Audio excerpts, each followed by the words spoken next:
Welcome to the Stories of School Leadership podcast, the podcast where we elevate the voices of and create connections between inspirational leaders from the UK and around the world.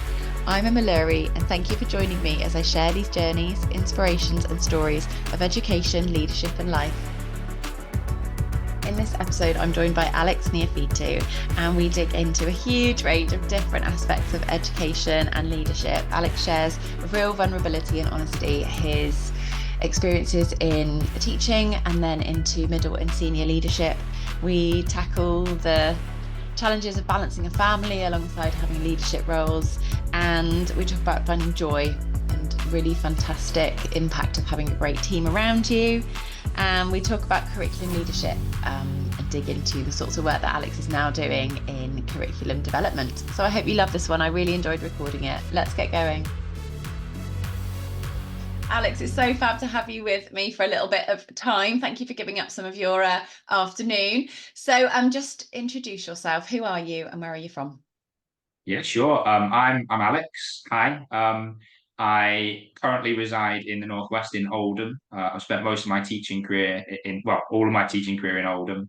But I was born sort of in the Midlands and have gradually moved further and further north. We had a brief conversation before we started. I'll probably end up in Scotland or the North Pole or somewhere by the end of my time. But yeah, no, I'm from Oldham. Yeah. Amazing. Okay, so I always like to find out a little bit about people's own personal experience of education. So we always say, like, this is a career where we've experienced it ourselves. So what was your own school experience like? Yeah, I mean, I think I had a fairly positive one, really. I love primary school. I've got distinct memories of specific teachers and specific things that we did. I remember Mrs. Gardner in year three, and we did sort of pottery making as you would. And I remember what was lovely was she'd let you do things your way. And I remember creating this pot, and it was the biggest pot in the class. And I wasn't aiming for it to be mega like, compared to anyone else's, but it was almost too big to fire properly. And it came out of the kiln broken. And we're like, oh, that's like a real piece of Roman pottery and all that sort of stuff. And she was really encouraging. It was lovely. Another teacher in year four, he just had the best sense of humor. And he used to wind you up and take you down the garden path, and then you'd be like, oh, so we actually meant this, right? He's just having a giggle with me there, and had a really good experience. I think when I think about my time at primary school, one of the things that I maybe was late to, and I think this is often the case with boys as a bit of a stereotype, really, I guess. I wasn't that interested in reading until later on. But actually now in the things I do now and when I've been teaching, all I want to do is teach through using books and things like that. So it just kind of shows to me that actually it doesn't matter when you get into things, it's how it develops through your time and it's not about when, it's about how and using that. And then secondary school, similar for the most part, was a really positive experience. Again, there's specific teachers. I remember one teacher in, I think it was an English literature lesson, he stood on the table and was like acting out in some way to do with the story. And you wouldn't do that now because you'd get told off for not having a risk assessment in place and stuff like that. But that things like that, I feel, have really stuck with me. It's those moments where, another English teacher used to put on this ridiculous American accent while he was reading a story that was set in America, and it was terrible, but it was brilliant at the same time. And so there's lots of things I think that I've taken away that are really positive from school. I used to enjoy going to school. I had a positive experience of it, and just really wanted to do well, I think. So yeah, yeah. That's so amazing to hear. And I think that it's so lovely when you remember like specific adults and how they made you feel, because Yeah, that I've always felt like, oh, I'd love to be that person for somebody when they grow up and go, yeah, I remember somebody. absolutely. So do you think some of your positive experiences were linked to wanting to go into education as a career, or how did that Um, happen? if I'm really honest, I didn't at any point through my schooling think I want to be a teacher. I think I just enjoyed it. I think what I did do was I came to a point when you go through uni, and I think because of my positive experiences at school, I decided I want to do something that I enjoy as a career.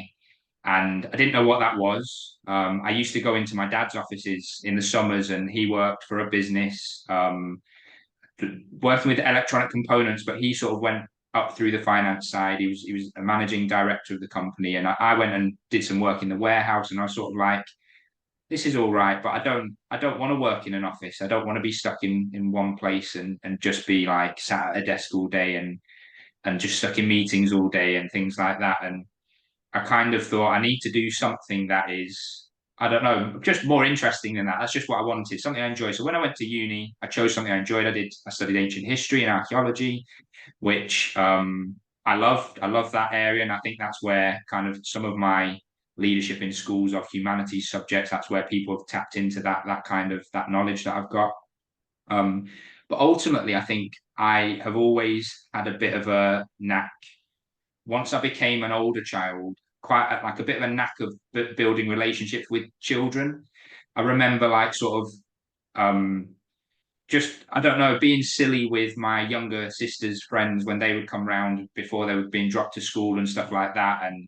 And you know, we got on really well. I remember helping my dad out at he used to help on a Saturday morning doing sort of football coaching with sort of infant age children and then lower junior age children. I used to go on along to that on a Saturday morning before I went and did my Saturday job when I was sort of 16, 17 years old. And I loved it because it combined two things I loved. I love football, and you know, I loved sort of working with children from a young age.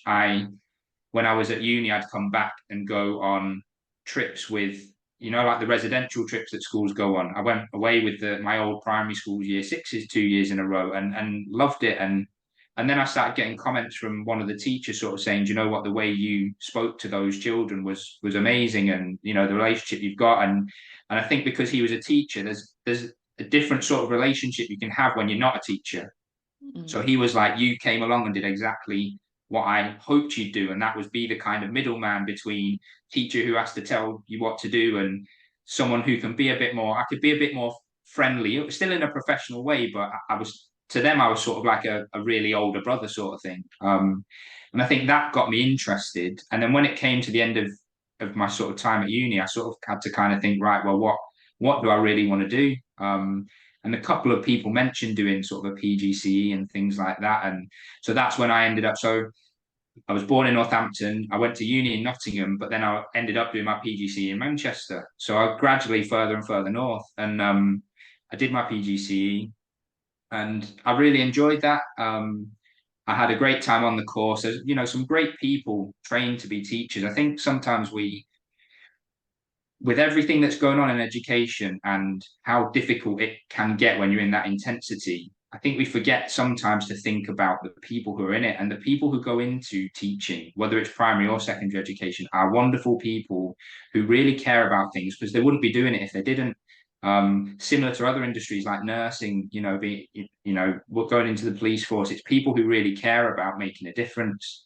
And I had a great time when I was studying my PGC. I met my wife there.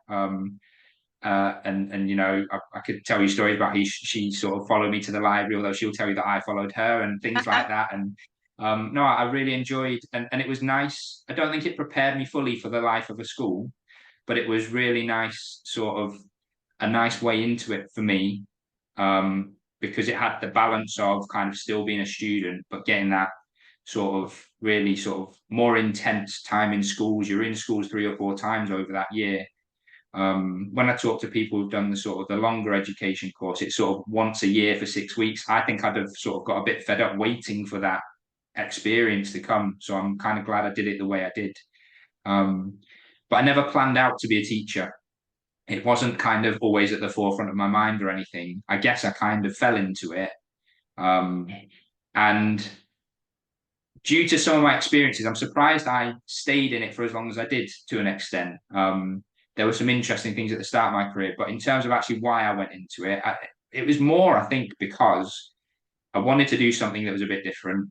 I wanted to do something that I enjoyed, and I knew that I got on really well with children and working with children. So they're kind of my 3 reasons for it, I guess. Yeah. Sounds like it was probably very meant to be. Possibly, we'll see. It found you maybe more than you found it. Yeah. I think you're so right. I remember receiving advice from secondary school teachers saying just pick things you enjoy, so pick subjects you enjoy and study in that way, because you will find something, that kind of stressful bit when you're options. And And I just thought, I have no idea what I want to be when I grow up. Like, I still don't know what I Yeah, want to be when I grow up. And I'm 40, yeah. but my kids laugh at me. But I think that's such a useful thing. It can feel really stressful, can't it? Actually, if you follow something you're enjoying, ultimately that's what we want to be happy. And you My dad still things says open to up me, to you. yeah, my dad still says to me that he doesn't know what he wants to do when he's older, and he's retired now. So, I don't think it's, some people just know, and I think that's fine. Some people don't, and I think that's fine too. I think when we talk about education, we're trying to encourage children to become learners. Mm. Yes, there are some things that we really want them to know and understand, but ultimately, the best way to become a learner is to enjoy the learning. So if you can encourage children to enjoy the learning, they will learn whatever they need to and whatever you put in front of them because they're enjoying being there. It's when those children are switched off, that's the challenge. You're trying to switch them onto it, and that can be really, really difficult. But yeah, I think enjoyment for me is a big part of whatever anyone does. I think if you don't enjoy it and your heart's not in it, you're not gonna be your best. So yeah. I think you've really hit the nail on the head there, which ties into a lot of the challenges that we're having in education at the moment. And I think we'll probably get onto it a bit later when we talk about the things Yeah, yeah, we're yeah. doing now, because if we could have a better focus on how important it is for children and young people and anyone who is trying to learn to enjoy Yeah. it and to be engaged and fascinated and to find joy in it, then actually Yeah. we might be in a different position. But yeah, we'll probably dig into that a bit more. I think you No, probably I'm sure. I'm sure. get Yeah. you into writing a curriculum, because ours is not great. So Yeah. tell me a bit more then about your kind of first steps into teaching jobs, and then how that got into leadership. Yeah, so obviously I studied in Manchester to become a teacher, and then I ended up, I don't know if this is the same in other parts of the country, but there were lots of pools you could apply to as what was then an NQT. So I applied to the Trafford pool, the Salford pool, the Oldham pool, and I ended up getting my first job through the Oldham pool. And I wouldn't say that my first experiences of teaching were particularly great. For lots of different reasons. It was a school in I mean, say a deprived area of Oldham. There are lots of areas in Oldham where there's high levels of deprivation, but it was in an area in Oldham where the children, um, lots of them didn't have all the things they needed. They didn't come to school necessarily ready to learn. The class I had was a mixed age class, which presents its own challenges, and I've not experienced that before. I think I still find that challenging now. I talk to lots of people in my current role about mixed age, and I think it is really tricky to manage that. But I had a lot of children with a lot of different issues. The school was in a really tough spot. And I was a bit naive to all of that side of things. I think when you're first starting out, you're just excited. There were lots of stories about, oh, if you have to try really hard to get a job. There's too many. And this is the thing where it's kind of reversed. There's so many teachers applying for these jobs, so many NQTs applying for all these jobs. You're really lucky if you get a job straight away. So I kind of accepted probably the kind of the first real job that came up to me, really, and was dead excited about it. But with hindsight, I think I probably could have been a bit more patient and really thought about, is it the right place for me? And with hindsight, I think I wasn't ready for the challenges that it faced, for lots of different reasons. I mean, I remember there were lots of interesting behaviors from some of the children, some of them with, you could completely understand why they're acting the way they acted. They had lots of challenges outside of school. But as an example, there was a child who he did have special needs, but he climbed a tree at dinner time. He was sort of on the autistic spectrum, and his mum was constantly sort of talking to us about not speaking to him in the right way. Make sure you train, and I completely agree with that. I think there are ways of talking to children with different needs that help them. So I was really conscious of that. We climbed up this tree at dinner time. I'd been One of the dinner ladies had come to me and said, "Look, he's up this tree. What we're going to do?" And I remember, and I probably shouldn't have done this, but I climbed up. It was only a small tree, but I climbed up the tree next to him. He was sat on this branch that looked like it was going to break. He was quite a strong, big lad. But I've got to do something. And I got him to put his arms around me. He was on my back, and I brought him down. And his mum was coming out, sort of shouting at him, sort of saying, "Why are you up that tree? Get out!" And there were lots of challenges like that where I kind of think things didn't tie up, and I had to sort of deal with things like that. And It didn't set me off on the front foot, let's say. Within sort of 4 or 5 months, I was kind of like, although it was only a year's contract, I know in my heart of hearts I'm not the right person to work at this school yet. I look back and think I could go back there now, and I'm not saying I'd get it all right because everybody makes mistakes, but I'd be much more prepared for what I'd faced then now. And I know everyone will say that because it's great with hindsight, isn't it? But I know that I did a good job for those kids, or the best job I could at the time. But I know that I could do a much better job now if I went back into them. Which is, it's sad when you look at it like that, but I don't think I was fully prepared for it. No. Don't know So if yeah, my anything, first and year nothing really prepares you sometimes, though, does it? We were saying that the other day. oh yeah, Like, yeah, and sometimes I think the naivety is what you need, yeah. because otherwise you might not go into it sometimes, and then No, this is true. you're Yeah, stuck in it, yeah, aren't you? yeah, You learn on the job and you just give it a go. And yeah. Of I course, yeah, guess it's yeah, one of those jobs that, and yeah. leadership particularly, I think as well, is just one of those jobs that just know you cannot prepare for all of the eventualities that are going to get thrown at you, No, of and course you no can't. amount of Yeah, like reading yeah. or training. Sometimes you just think, oh my gosh, I remember going home sometimes just thinking, oh, you couldn't have written that. Like, No, no, I had absolutely. no idea where But to call upon yeah, some reserves. yeah. I mean, my issue with when I was in there was it was probably every other day, or maybe some weeks every day, where I came home feeling that way, thinking how that you wouldn't be able to write that for a TV show, like you just wouldn't come up with some of these things. And yeah, it was tough, but on with hindsight, it prepared me for a lot of the things that then came afterwards. So I moved school then to actually a school in the same area that was just around the corner. Um, More of a 50-50 catchment in terms of the levels of deprivation and the levels of challenge that the children presented. Still some challenging times, but what I will say about both schools is that what gets you through is, like we've said earlier, that the people that you're working with are the people that get you through. At the first school, there were a couple of teachers who I really relied upon, and they probably, at the time, I probably didn't realize it, but they probably relied on me as much, even though I was new to it, and they were great. The executive head was brilliant, and she actually was the executive head of the other school that I moved to. And I think she saw something in me. The deputy came over and observed me at one point, and he saw something in me. And I ended up staying at that next place for sort of 5 years. And there were lots of interesting things, some that I wouldn't talk about to people now. But again, experiences that kind of set me up for things moving forward.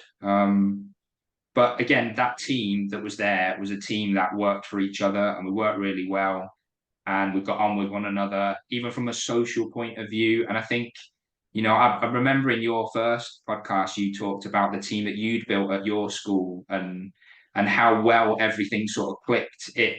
I'm not saying that we were better than anyone else by any means, but because we worked together and looked out for each other and thought about each other when we were making decisions, it felt like a good place to be. And the only reason really that I moved on from there was for progression, which I guess kind of takes me to the next part of my career. So the middle kind of part of my sort of 15 years in the classroom was a tricky time for me. I moved. I think I got like a TLR position where I was sort of in charge of the curriculum and things like that. And I stayed there for about 18 months. But the initial part of it was great. But again, it was a challenge that I think I wasn't fully prepared for. It was a school that, again, was in a really tough spot. I think the head and the deputy had their hands full with an awful lot of things. And I probably needed a bit more support than I let on. I probably needed a bit more support than they realized. And it was at that time we had our first child, my wife and I. She works in education. Well, she's currently ahead at the time. She was sort of at a similar level, maybe slightly ahead of me in terms of progression. And sort of I kind of, there were so many changes happening in that place that I worked in so regularly, felt like I just couldn't keep up with it. And unfortunately, when schools are in a tough spot, sometimes that's what happens. Sometimes there are so many things that the people sort of trying to lead the school feel that need to happen quickly. Just at that time, I think I remember having a conversation with the head, and I ended up in tears with him. And the next day, I took my resignation to him, and again there were a few more tears, and I just said, I think I've just bitten off more than I can chew. And you know, he understood. He didn't, he didn't want me to go. But it also, I think he could see it, but couldn't really do much to help at that point. And that's really difficult because you kind of feel like, and this is not meant to be negative on the leadership team. And I was sort of part of that leadership team, but it's not meant to be negative about them. But it's frustrating when I look back because I think if someone had just stepped in and been a bit more of a mentor to me at that point, maybe I would have found a way through it a bit better. I don't know. But again, there's just as much on me as well, because there were times where I probably should have asked for more support and I didn't, because I think my view on leadership has changed dramatically over the last few years. And when I first started my career, my view of being a leader was you're the person in charge and you make decisions and what you say goes. And at that point, I kind of felt like, well, I've been brought in to lead on something. I should have all the answers. I should be the one coming up with everything.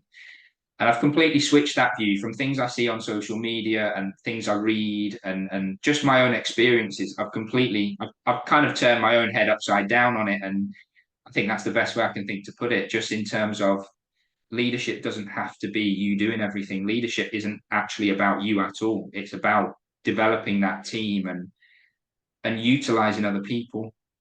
But at that point in my career, I ended up going on supply teaching for a bit because I thought, you know what, maybe this isn't for me anymore. So I went on supply for a bit to kind of gather my thoughts, thought about other things I could do.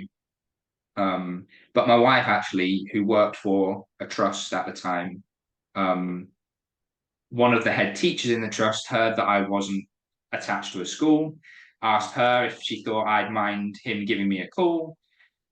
Which I was like, no, I'll take the call. I think I probably said it less politely than this, but I really don't want a job. I probably used a few naughty words, not aimed at him directly, just in general, because that was the place I was in. But no, I took the call, ended up going to view the school. It was a lovely school. You could see things were in place. You could see that it had been on a journey over the previous few years. Ended up agreeing to go for an interview, and ended up getting the job. And what made me take the job was I remember teaching the lesson, and I remember the night before again, I got my knickers in a twist. My wife was frustrated with me because she was like, "What are you talking about, Alex? You can do this. You taught lessons like your whole career. Like this is not a big deal. You're overthinking this, all that stuff." Because that's what we do to ourselves when we're going for something. We put pressure on ourselves. But I taught the lesson, but I distinctly remember sitting in the head teacher's office with the head and the deputy, and think I don't know if someone else was there. And I'd not, if I'm honest, I didn't really prepare for the interview part. I thought I'm not really didn't want the bothered about job, this. did you? So No, why well, would this you is it. So I prepare? didn't. I really planned the lesson because I wanted to give a good account of myself. But then I didn't really think about the interview part because I was like, whether I get this or not, it doesn't make any difference to me. But by the end of it, I remember answering all the questions and thinking to myself, oh, I really know what I'm talking about here, because I'd not overthought it. But I also distinctly remember sitting there as I was answering all these questions and sort of seeing the looks on their faces. And it was lovely because their eyes were lighting up. They were really like interested in what I had to say. They clearly really wanted me to come and work for them. Now, they may have changed their mind once I started, who knows? But it was in that moment where I thought, do you know what? Maybe I should give this another go. And afterwards, it was pretty quick. It was like, yes, we'd love you to come and work. Let's sort it out. And another journey started where I started to get really interested in developing the curriculum. And as I worked, I did about 4 years there. And by the time I left, they had me doing all sorts. It started off with humanities. I did a bit on computing. I looked at art and DT and supported the art and DT lead with developing things. And they had me doing all sorts. I got to go to SLT meetings and things like that at various points. And it made me start to sort of almost believe in myself again. I think I think most teachers find that really hard. Not all, because there are some teachers that I'm sure are just really confident in themselves and know what they're saying is what they feel like. But I think a lot of people who work in schools doubt themselves, the way the system can be, and dependent on who you work for. Um, Even when you are the leader, when you're the head teacher, I think you can have massive doubts about, am I doing the right thing? Am I teaching in the right way? Should I take this risk? Should I not take this risk? Um, and that can be challenging, I think, hugely. I feel like I've gone massively off on a tangent here. I apologize, but I just, No, it's so amazing. please redirect me if you need me to. I will. I think firstly, thank you for being so honest, because I think we often don't share those bits where it gets really hard, and we can, Yeah, you yeah. seem like a super confident person. I'm sure a Oh, huge asset to any school, but from the outset, you might not know, and I guess that's the purpose, hopefully, of kind of sharing these stories, is that you don't know that actually people have had times where they go, this just didn't work, that didn't fit. I yeah, cried, of it's course. rubbish. Yeah, yeah, I took a little squiggle, and I think I'm sure it didn't feel brave at the time, but that sounds like such a brave decision to go, actually, I'm going to step out for a bit and take some headspace. And I guess I'm hearing it a bit more now because I'm starting to do some of this work and listen to more people's journeys. But I guess I had never thought that taking some steps sideways could be an option. And hopefully what for you has been a really positive option. I think people see that as a negative. And yeah, like if you're not just going to keep going from teacher to next step up to lead to assistant to head, and if you're stepping out, that's not necessarily the right route. But yeah, I've spoken to yeah, people who've taken a little squiggle, given themselves a little bit thinking time to then find that next step in their journey. So I think yeah, it's really absolutely. Yeah. valuable. And so I know you, did kind of some assistant head bits, Yeah, and so that was kind of the then next step. tell me a bit more. Yeah, and I guess the reason I got onto that was because of my experience at the school I've just talked about. There was again the team there. So this is probably not the point of this podcast, but the team there, we had relationships that just spurred us on to do things, but we enjoyed working with each other. She'll hate me for saying this. There was a teacher who started as an NQT there in my second year of teaching there, and she used to jump out at people at the bottom of the stairs, and it was hilarious. But I did have to warn, we all had to warn. And look, some of the staff are a bit older. If you give a member of staff a heart attack, that's not a positive thing. But the reason I bring it up was because she played a prank on me. She hid in my stock cupboard, and she had a couple of other people in on it, and she had one of those ghost masks or whatever, and she'd set a camera up to record it. And she'd got one of the teaching assistants to come and find me, say, "Oh, such and such needs the yellow folder from your cupboard. Can you go and get it?" I'm thinking, yeah, I don't have any yellow folders in my cupboard. What are you talking about? But I feel that she was like taking me to the stock cupboard. Come on, look, you need to get the yellow folder. So I open the door. She jumps out at me, but I didn't react the way she expected. I was just like, that's probably this person. In my head, I was like, she's the person who always pranks people. And she was really gutted that I hadn't fallen for it. I mean, I sort of went, ugh, but other than that, there was, and I think I've still got the video clip somewhere, and it's hilarious. But then I sort of got her back at the end of the year. I hid under one of her desks. I tied my tie around my head. I had a water pistol. And when she came back from dismissing the kids, I just sort of crept out and started squirting with this water pistol. Now, most people would say, "Oh, that's really unprofessional, Alex. You shouldn't be doing things like that in a school and all that stuff." But to me, it's little things like that that make the staff team the team that they become.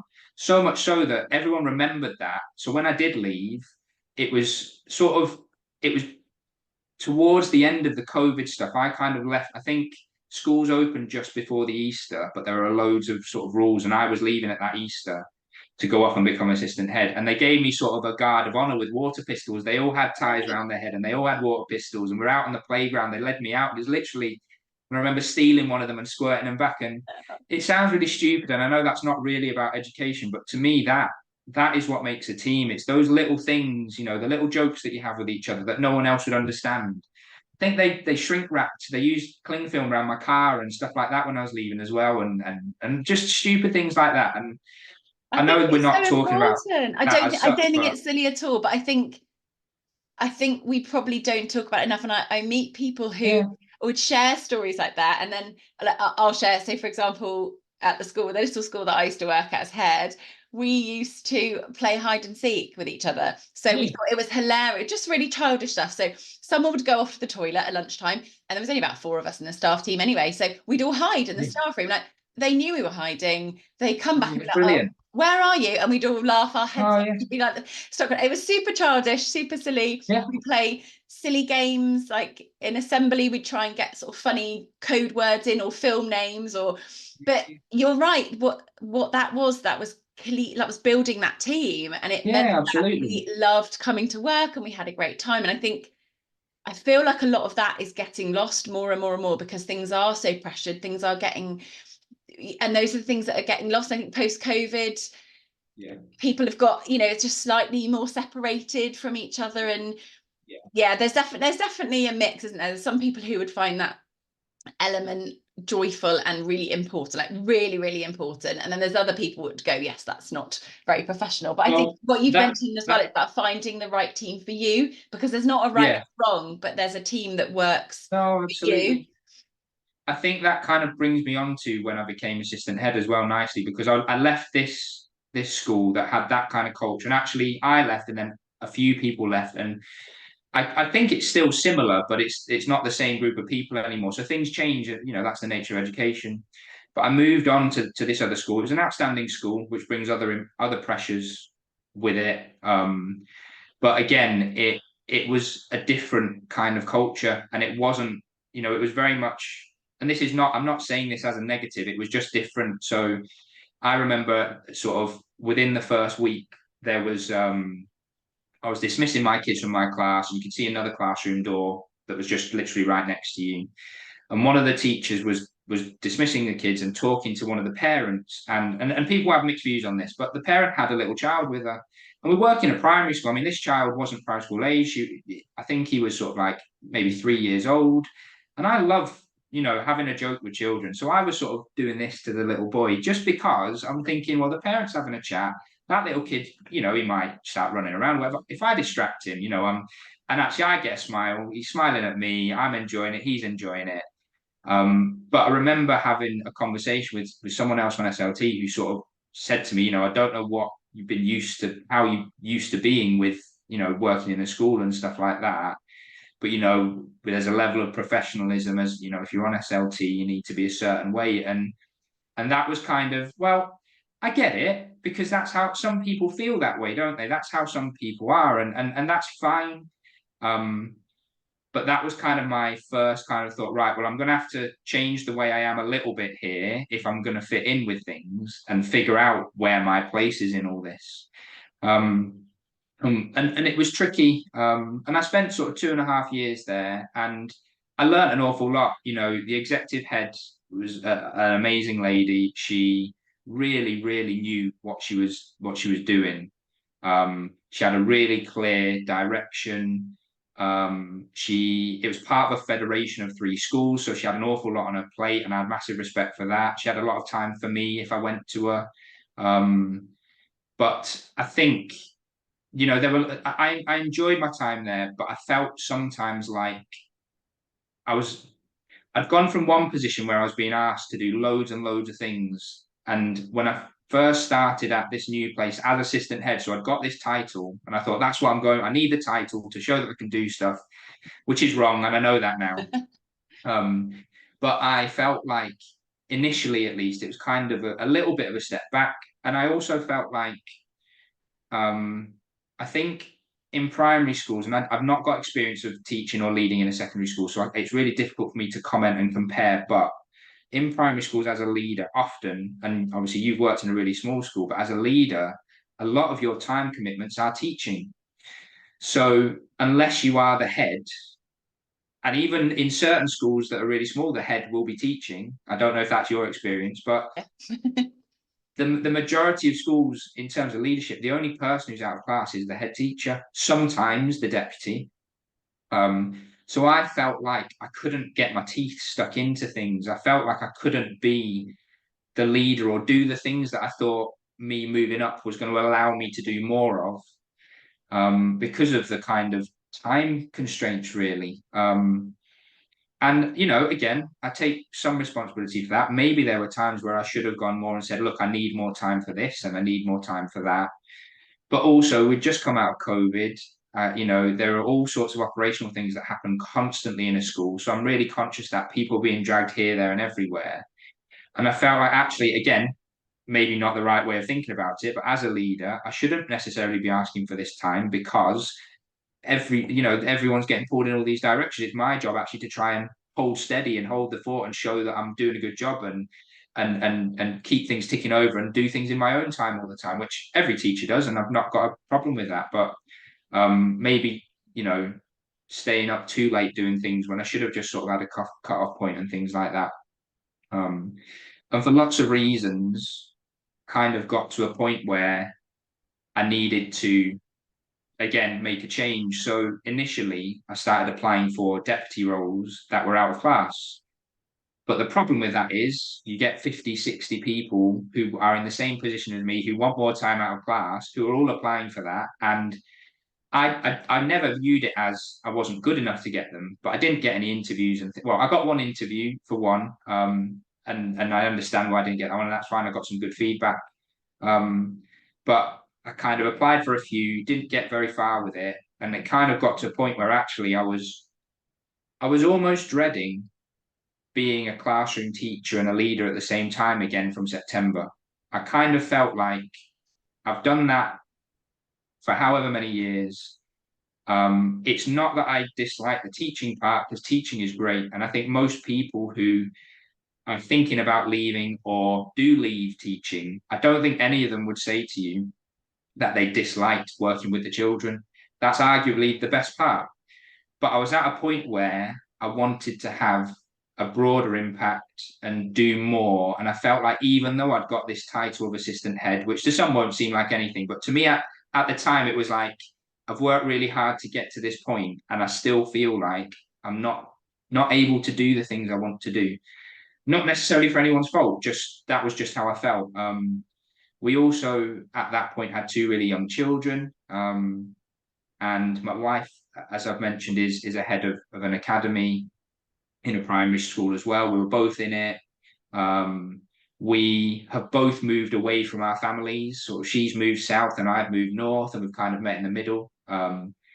Some people would call that fate. I don't know, but it's great. But because of all those things, and I had conversations in performance management with my head, and sort of saying things like, I'd love more time to do things.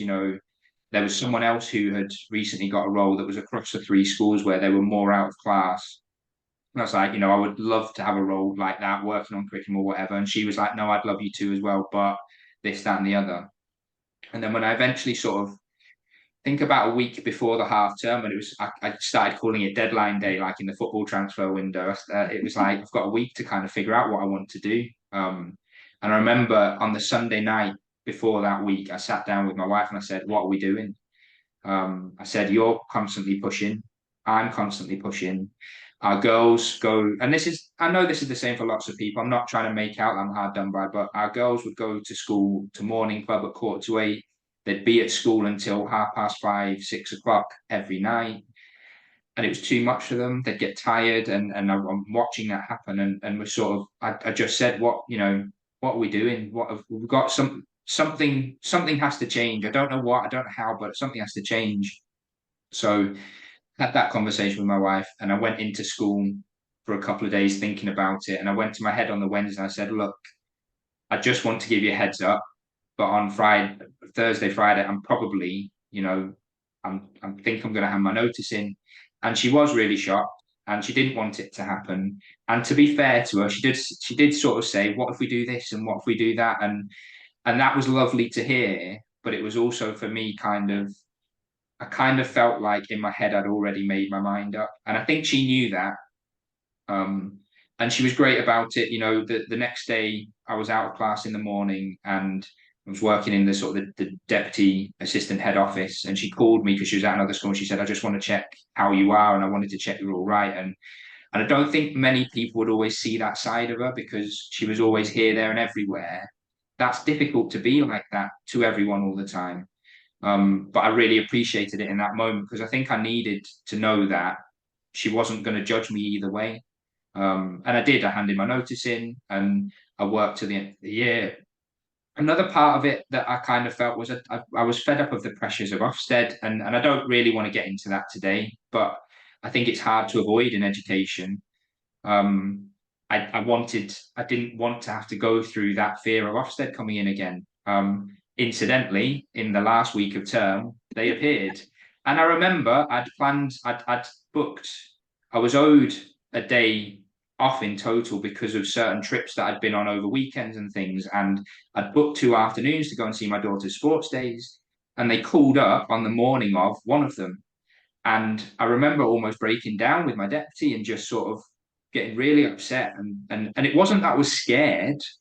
It was more the fact that, I started thinking, in what other profession is there the threat of someone coming in 2 days' time that will stop you going to your daughter's performance or a family event? And, if I'd have been booked to go on a family wedding on the Wednesday, would my head have been saying to me, no, you can't go? I mean, I can't, and some heads wouldn't. Some head, no, you booked that, great, and that's fine. But I don't know what she would have said in that situation. Now, she didn't say that I couldn't go to these events. She said, it's probably okay for you to go. But also there were the undertones of, you're on SLT. And in my head, I'm thinking, will it look good if I go? And incidentally, it all worked out because both of them got cancelled because of the weather. They were on again the week after. I got through Ofsted. We kept our outstanding grading. I take not much credit, but a small amount of credit for that, because we had a history deep dive and I was leading it. And the Ofsted inspector was in that meeting. Can't comment on other areas, but she was great in the sense that she let me talk about the subject. And I often say this to people, because people will ask, well, if through a history deep dive or a subject deep dive, what do they ask and all that? I don't actually remember her asking me that many questions, because I was able to talk about it and discuss it and knew what I was doing with it. And at the end, she was like, and it was lovely to hear from someone in that position. She was like, you spoke really articulately about that. I can see your passion for it. But that kind of spurred me on to do, I know we're talking about the assistant head stuff, but that then spurred me on to do what I'm doing now as well, because I thought, no, I do know what I'm talking about, and I do know what I'm doing. And, it's, whilst I was gutted that I hadn't managed to miss out on that Ofsted, it actually set me up and gave me a bit more confidence in a way, which I wasn't expecting. I think there's a massive fear about people coming in and judging you in schools. And it's really sad that it's like that, because like we've said, most people who work in schools are really great people and really want to work hard. I was having a conversation with a friend yesterday who, there's three of us, we all train together. One of them's still in teaching. I've gone down I want to sort of do consultancy route. And the other left completely and is doing videography. And we're having a conversation. We often talk about teaching because we all know about it. And the chap who's still in teaching was very much like, there are very few times as sort of like a key stage leader, which is what he's in now, where he has to go and speak to someone and say, you're doing something wrong. In fact, there's never a time when he goes and says, you're doing something wrong. If anything, it's can see you found that I can see you struggle with that, or something you said just made me think, do you want a bit of help with this, or how can I support you better with that? It's that sort of conversation that actually is going to bring education on and bring teaching on and do good things for the children. I think this idea that someone can parachute in and tell you that you're not good enough and then parachute out again, there's something wrong with that. But I think that's a conversation for another day. That's like I think we need to whole be podcast, regulated. Yeah, probably. Yeah, we do need someone coming in and talking to us about strengths and weaknesses and where are we doing really well and where can we do better. I think as schools, as any situation, any business, you do need someone who can kind of give you pointers and I think it's got to be more supportive than it is. But again, I feel like I'm going off on a tangent again there, so I'll kind of rein it back in a little bit. No, not at all. I mean, I think millions of people are feeling the same, I'm sure.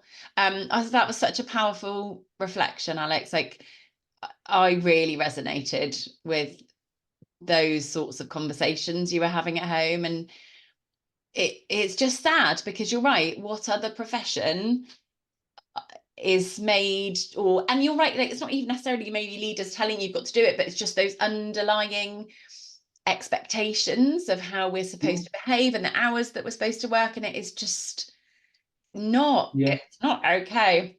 It's rubbish. I think you articulated so brilliantly that like middle leader, senior leadership feeling. And I have friends and colleagues who I've worked with who explain it exactly that, like, you're that real stretch. You want to be an amazing classroom teacher, love doing that bit of it, but that takes up so much of your headspace. And then you are wanting to lead and take that on. And they're two, they don't conflict, because of course they're really interlinked, aren't they? But actually, in terms of your headspace and your time, they're two separate things to work on. And I think if when we compare education to some corporate, entities, if we looked at if you really looked at actually how many people might be employed in a corporate organization to do the sorts of things that we're trying to do in schools right now, you wouldn't have Absolutely. people leading at that level and still be doing the operational, like on the ground stuff. Or if you were, you'd have enough leaders so that you could be doing a small enough element of it, but like really well. And I think leaders are just trying to take on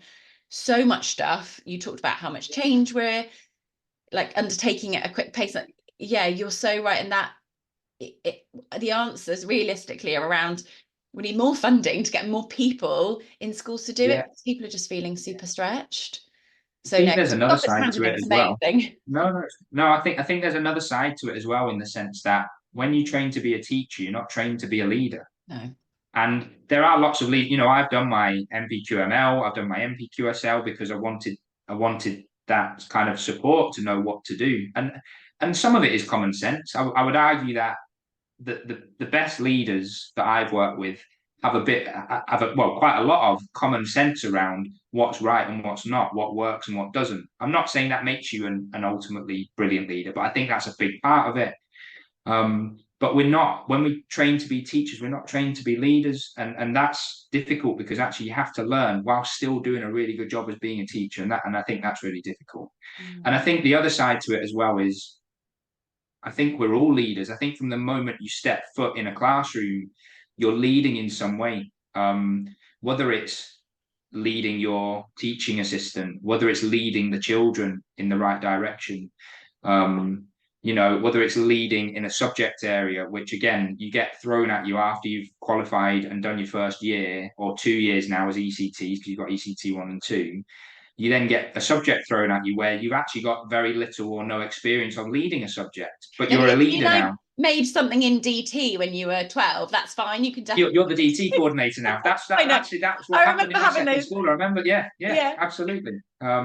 Oh, you play an instrument. You could be the music coordinator. Well, yeah. I mean, that's and literally there's the another side to meeting, that as isn't it? well. There's another side to that as well, which I found is when you do a good job in one subject. Actually, I don't think you need to be an expert.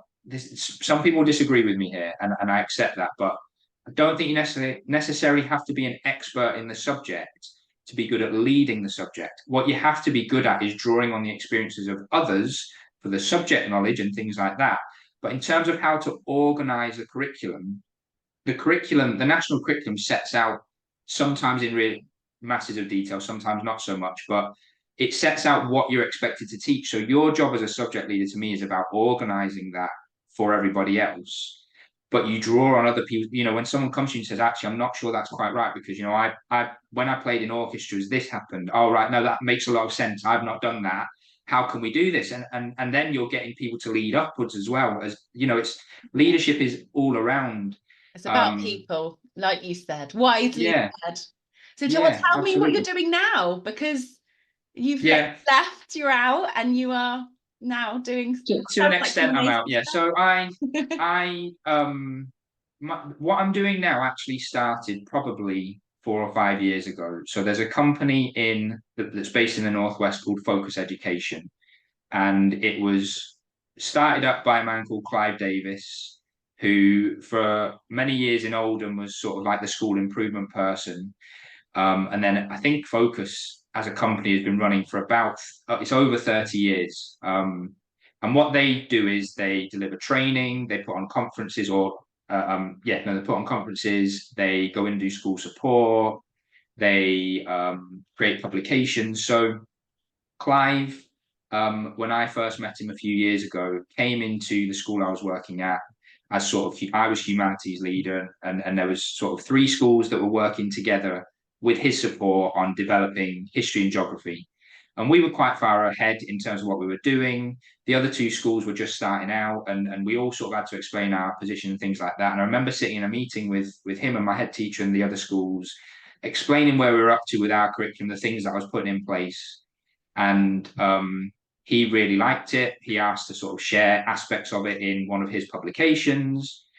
And I remember sort of being really excited. This blew my mind. Someone wants to put something I've done in sort of something that's going to be published. And yeah, okay, it's self-published as the company, but that's how it worked. And it was great. And he credited me and the school I was working at. And I was talking to, again, lots of conversation with my wife around our job. I was sat on the sofa, doing some work and talking to her about this, how I was excited about it. She's like, why don't you email him and just say, you'd love to do more if the opportunity arose. I'm thinking, I can't do that. This is Clive Davis. He's larger than life. He's this amazing person. He's done so much.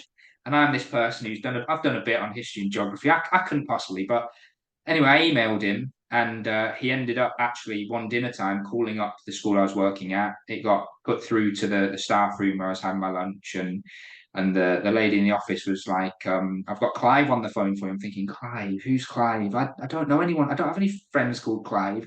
And then the penny dropped, and I was like, oh my God, it's Clive.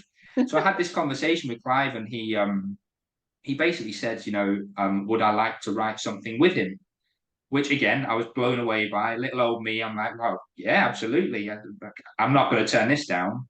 And then he sort of dropped a bit of a bombshell, because at the end of the conversation, he was like, so basically what I'm thinking is, we've written lots of stuff around subjects and this, that, and the other, but we've not done anything around Black British history. And at the time, I mean, it's still a big issue now, but at the time, it was something that was really, had Black Lives Matter going on, and things like that really coming to the forefront. And whilst I was really excited, I was also like, oh my goodness, I don't know enough to write about this. But actually, it started a whole journey for me that I got into sort of research. I've got a big pile of books on my shelf over here, all to do with Black British history. And what I started to realize in my head was that, and this is getting really specific, but lots of schools will touch on Black history, but not much of it is Black British history. So I've ended up writing with it actually ended up being me writing it rather than him. He didn't have time really. I had support from him, but it was sort of over a year and a half of work at weekends, work in the evenings when I could. I'd go to the library to get out of the house just to get a bit of headspace so I could really work on bits of it. And what started off as something that I thought might just be a bit of an overview became this. It's almost like two books put together, one for Key Stage 1 and one for Key Stage 2, around how we can build in elements of Black British history in the current curriculum.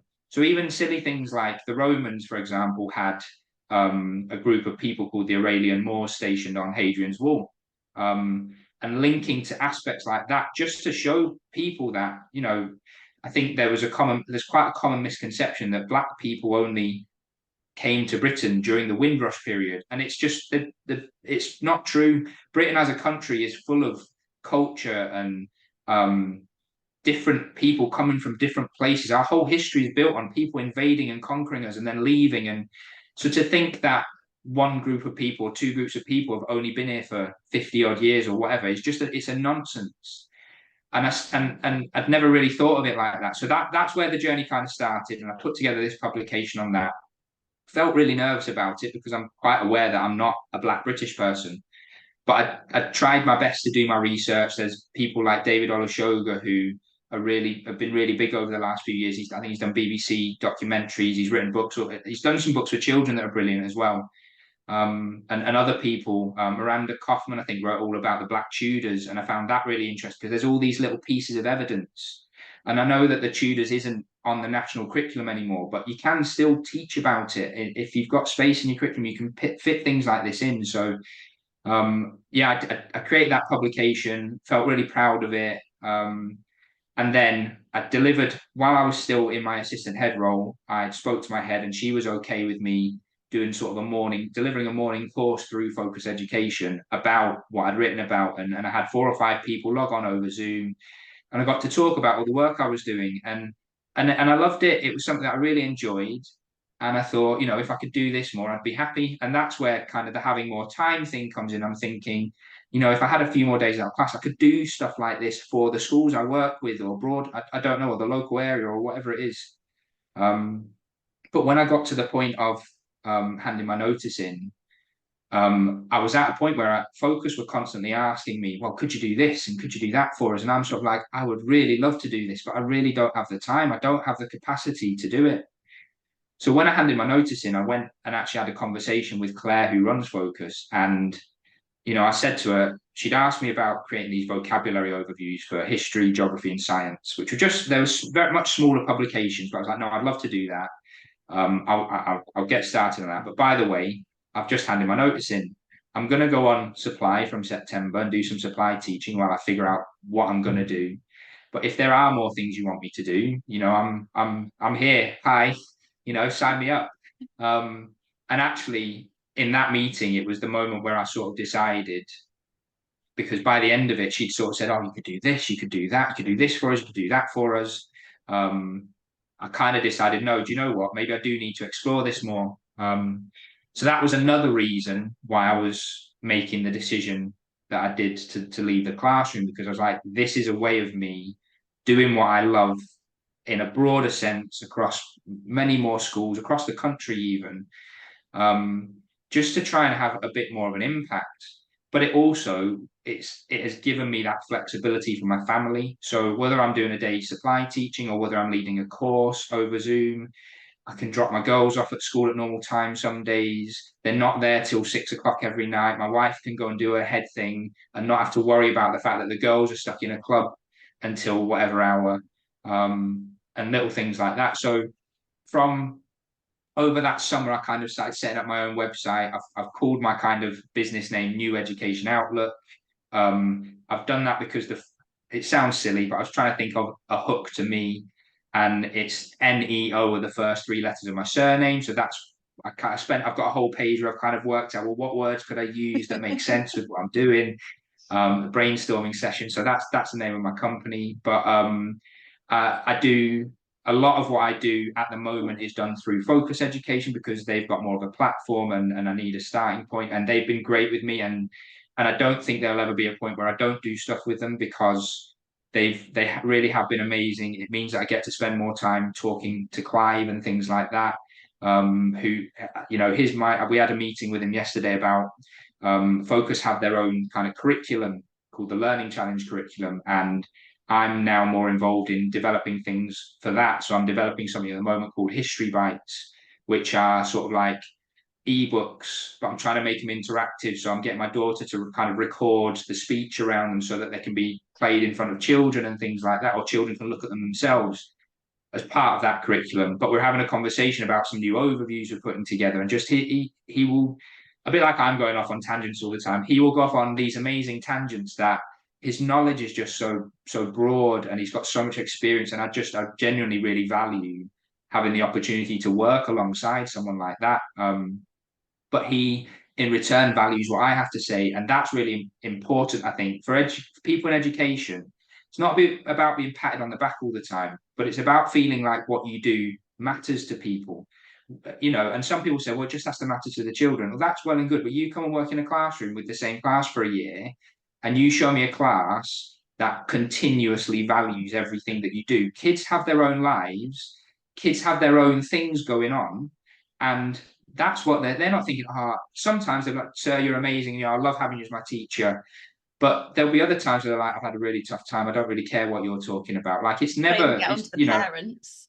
Yeah, well, and that's sometimes they tricky. love you, sometimes they hate you. Yeah, well, and that, as parents ourselves, you're really conscious of that. You see it from a different side. I remember I had a head teacher many years ago who said to me, "Alex, when you're a parent as well, you'll see things differently," and he was absolutely right. You go to parents' evenings with the view of, I don't want to be that parent who, I don't really have a reason to complain. My daughters are brilliant, not necessarily because of me, more probably because of my wife, but they are brilliant. And, we don't have things to complain about generally, but I'm very conscious of that when I go into things like that. Parents are protecting their children essentially. So whilst it's difficult if they have something that's kind of unfounded, you can also kind of see their point of view if they're worried about something. But yeah, no, so that's what I'm doing at the moment. I do lots of courses online, which is great because I can speak to people in lots of different parts of the country. I'm going on my first business trip next week, which is amazing. I've been booked to do a half day inset at a school in London. So I'm going down on the Sunday to stay overnight. I'm going to, get to go into that school, work with them more directly. I'm doing something else at the moment. Before half term, I have been going into a school, and again, I didn't expect to be going down this route, but it ties in nicely with the podcast. Really, I'm going in to sort of work with a couple of assistant head teachers, who one of them is fairly new to it, one of them has done it for a couple of years, but for lots of different reasons, the heads just want someone to sort of work alongside them and direct them a bit of how they can not do they're doing a great job. It's not about doing a better job, but being a bit sort of smarter with their time, and sort of, rather than approaching things that are huge, what are the little things they can chip away at regularly that actually take away from the bigger jobs, or add up to the bigger jobs, if that makes sense. So I've been doing a few days in there, and that's continuing over after the half term holiday. And that's been great because that's all about developing people's leadership capacity. And I'm doing things that I would love to have done more of in schools, but just didn't have the time when I was working in them. And I find that hard to take, because it's like, if I'd have just been able to do this, maybe I wouldn't have stepped out. But actually, now that I'm on the other side of it, I'm really enjoying the variety of things. I'm writing more publications and things like that, or resources that people can use. I've just put together a set of like year group timelines to help with developing chronology. So each class, each year group will have the things from the previous year on the timeline, and then they add the new things to the timeline. And to some people that sound like, who cares about that? But to me, it's like, that's how you develop a chronological framework in children's minds. That's how you give them the opportunity to revisit things that they've learned about, and doing the same with maps in terms of geographical locational knowledge and things like that. And just the variety of stuff I'm getting to do in my current role. And it's hard because I'm just starting out, and everybody has bills to pay, and I don't have necessarily that regular monthly income. And again, I know that's not what we're Right here with you. necessarily to talk about, but I think it's worth mentioning, because anyone who is kind of thinking, oh, Alex, what you sounds amazing. What you're describing sounds brilliant and fun, and I'd love to do that too. There are lots of challenges to it. Some of them, again, I've gone into naively. I'm not a business person by any means. I'm a terrible salesperson. As part of my work with Focus and their curriculum, I sort of do demonstrations of it to anyone who's interested. I'm not a salesperson. I'm not going to tell you you have to buy it, because it's up to you. It's schools have decisions to make around their curriculum. If the learning challenge curriculum fits for you, then great. If it doesn't, I'm not going to tell you have to buy it. I'll just tell you the facts. I'll tell you why I think it works, and all that. But it might not work for you, and that's fine. But I'm a terrible salesperson, and I think as teachers, we're terrible sales people of ourselves. We don't always sell ourselves and our strengths. So when we go to interviews for our next post, we're constantly, at the back of our minds, we're doubting ourselves. We're thinking, why am I going for this? Should I really be going for this? Are they just going to think I'm an idiot when I turn up? And of course the answer is no. You wouldn't be going for something unless you were up to the challenge. But um, I think the same thing currently applies to what I'm doing now. There are lots of times where I think, am I the right person to be doing this? And of course I am. I know what I'm talking about, but you have to remind yourself, or sometimes you need, having Clive there is amazing, because he will to just drop little things in his emails occasionally that will just make me think, do you know what? I am doing the right thing here. This is great. I'm on the right track. But yeah, I'm loving what I'm doing now. It's hard, but I'm loving it because I'm doing lots of different things. I've got so much more flexibility. I love working from home, but I also get to go and work in Focus's offices as well. So I get both sides of that. I still get to go in and work in schools. I still get to work with teachers. There's other things that I'm going to be taking on next year. So I'm set to. I think initial teacher training is developing at the moment, and Best Practice Network they've just started this year developing initial teacher training, and I think they've got around 50 teachers who are training at sort of in apprenticeship style roles. And I had a meeting with the lady that kind of runs that, and next year I'll be doing some of the history and geography sessions for those people who want to become teachers, and little things like so. My role is becoming so varied. I'm much happier in what I'm doing. I'm not getting bogged down in sort of the day to day, where I think that's what happened to me as a teacher. I think I got to a point where I was letting myself get bogged down in all of the teaching side of things, when what I've just got to a point where, again, another conversation with another deputy head that I had for a school I was doing some supply with, talking about outgrowing what you're doing, and I'd outgrown working in the classroom, I think.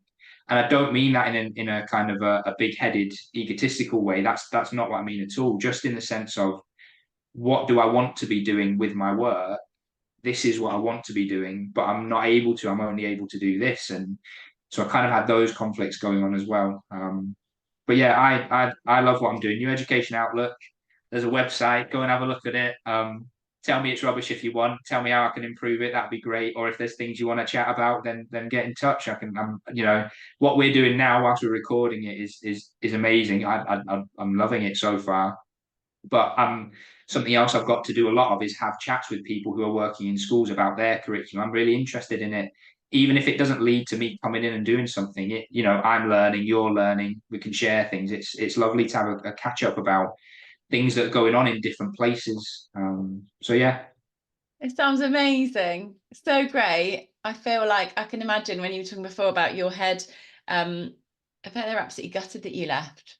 It was got so much passion and enthusiasm, but the value, and I think this is really important to share, the value of being able to do it from the other side. It's there and it's possible, and we need people like you who have got that experience, who've got that knowledge, but who aren't coming in saying it has to be this way. Like you can tell that you have in that facilitation model and support people. So it sounds amazing. We will put links in to what you're doing. I think, both sides of it sounds so great. And it's really inspirational for people, especially because there are lots of people at the moment thinking about making those decisions about, what else is out there. I think, education doesn't have to be this stepping stone to stay in school forever. Like, it'd be great if more people wanted to stay in schools, because we need amazing people in schools. But there's also opportunities to do things from another angle. You're right, it's not easy. Like the challenge is real, but it's exciting because you're learning, aren't you, all the time? Definitely resonate. But thank you so much for spending a bit of time sharing your journey with us, Alex. It's been amazing. Yeah, of course, yeah. No, it's been great. I've really enjoyed it. Thank you so much for having me on. You're welcome. Thank you so much for listening to the Stories of School Leadership podcast. We'd love to know what inspired you in this episode, so do get in touch and tell us your thoughts. And please share this with friends and colleagues. If you have time, a review would mean so much. It really helps us to reach more people. If you'd like to connect with me to follow my journey or access some support, maybe supervision, coaching or early years consultancy, you can find me at Stories of School Leadership on Instagram. I'm Emma Lurie on LinkedIn, or my website is emmalurie.co.uk. I hope you have a great day, whatever you're getting up to next, and I can't wait to share the next episode with you.